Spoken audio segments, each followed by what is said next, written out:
All right, welcome. Will that do? Yes, it will. Hello, hi. Hello. Today is Monday, July 20th, 2020. Here come some stories.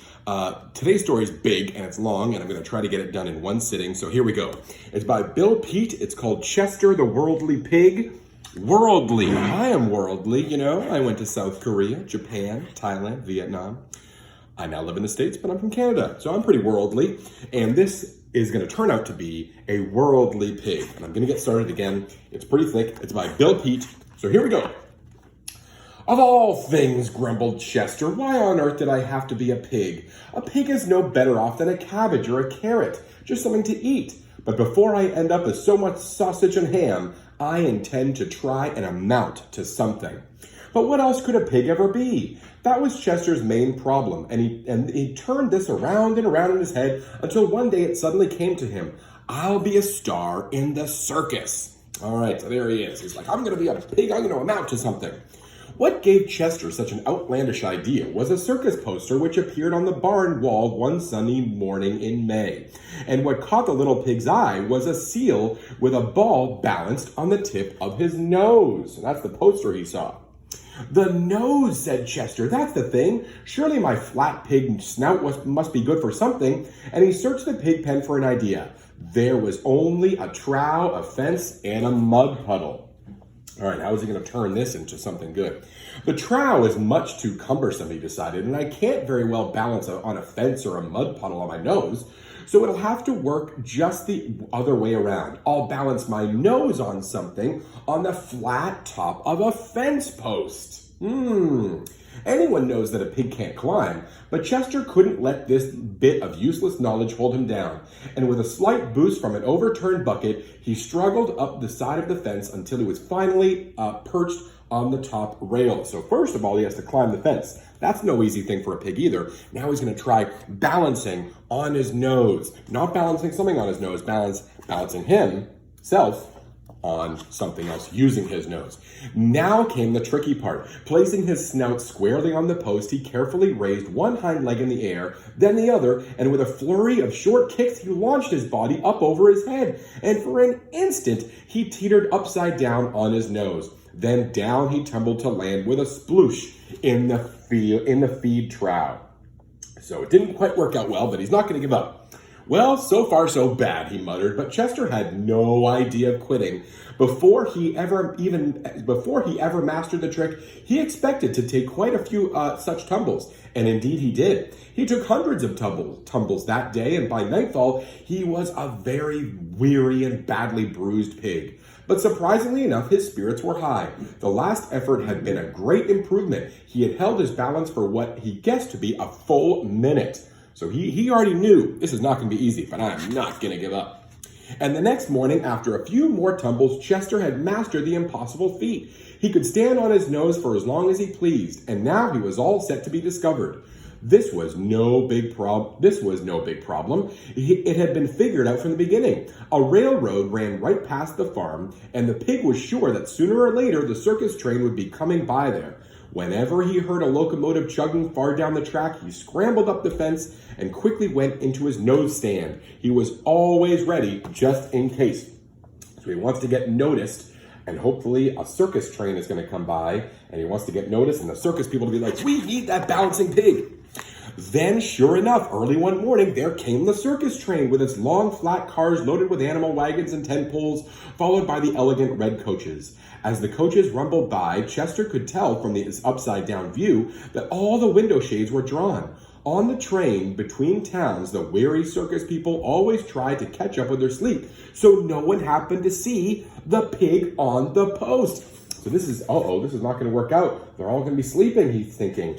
I got to make sure they're aware of me. What's he going to do? Oh, well, sighed Chester, it looks like I'll have to take a trip. And he scrambled to the ground outside the fence and set off down the railroad track. It was as simple as that. There was no need to worry about the farmer, for he was always so busy he didn't even know he owned a little spotted pig.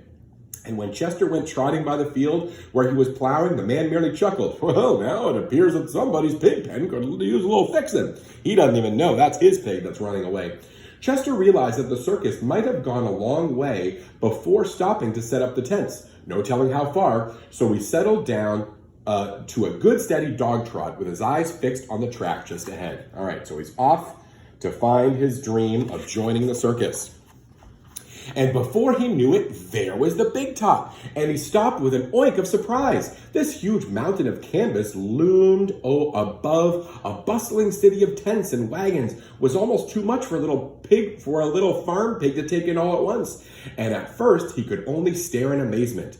Then sternly he warned himself, if I lose my nerve now, I'm through before I start. So if I'm going to be a big star, it's time to get used to big things. The bigger, the better.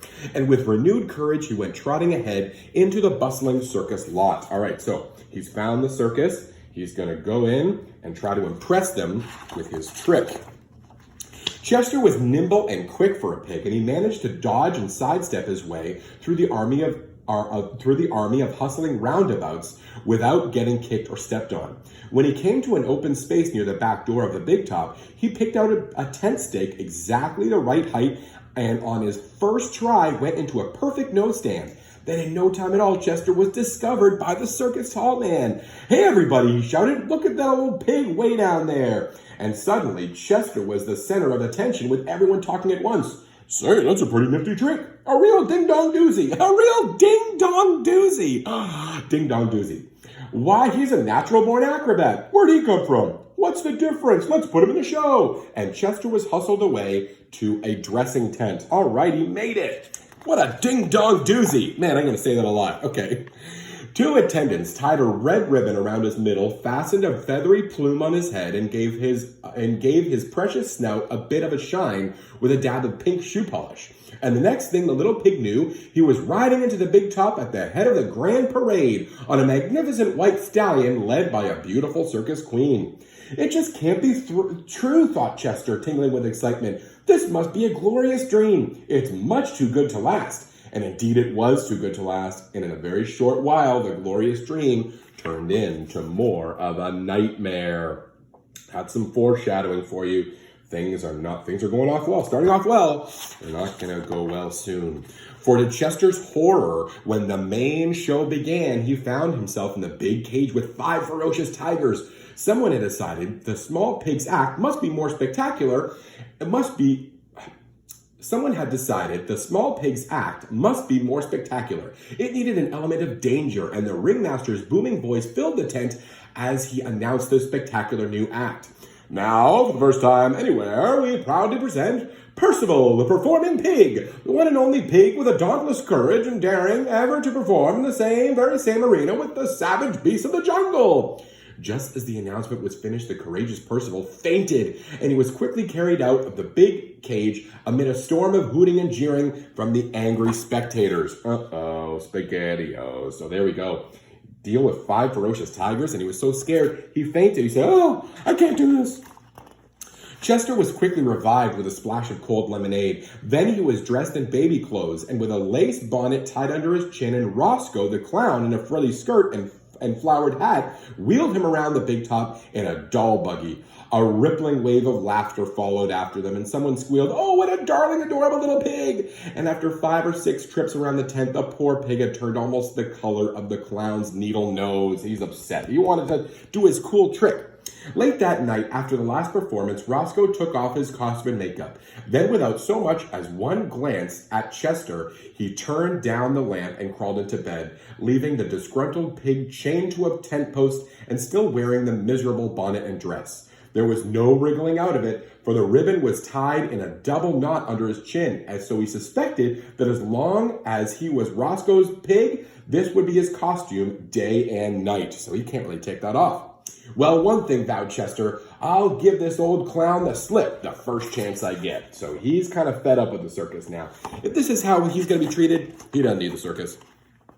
Chester's first chance came on the very first train ride.